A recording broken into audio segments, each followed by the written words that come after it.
stage de 48 heures qui emploie la pédagogie expérientielle, c'est-à-dire qu'on apprend de son expérience. Chez Cisco, on a une définition particulière du leadership. C'est offrir le meilleur de soi et permettre aux autres d'en faire autant. Finalement, on arrive tous à égalité à la fin de ce stage parce qu'on a tous dépassé ses limites d'une manière ou d'une autre. Et la transposition.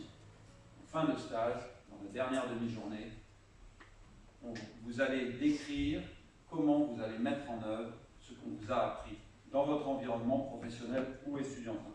C'est aussi une expérience de vie et finalement on se rend compte que dès le premier ou le deuxième atelier, on ne connaît pas vraiment les gens avec qui on évolue et mine de rien, on apprend à communiquer, à s'entraider.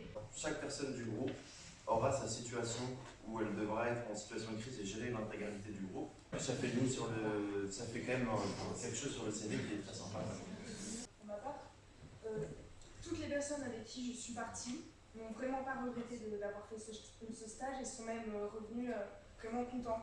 J'étais une personne qui attaque direct, je ne prenais pas de recul sur les choses et ça m'a appris à vraiment prendre du recul et regarder ce qu'il faut faire et penser à ce qu'il faut faire avant de faire. Ça permet déjà de rencontrer un peu des gens de promotion, etc. Ensuite, comme disait Tadé, il y a une évolution progressive au cours du stage qui fait qu'on est face à des situations de crise. Chacun notre tour, on va à un moment donné devoir gérer une situation.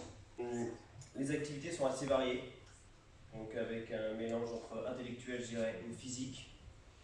Et pour vous dire, le stage, je l'ai pas fait, c'était pas obligatoire, je l'ai fait 2 fois.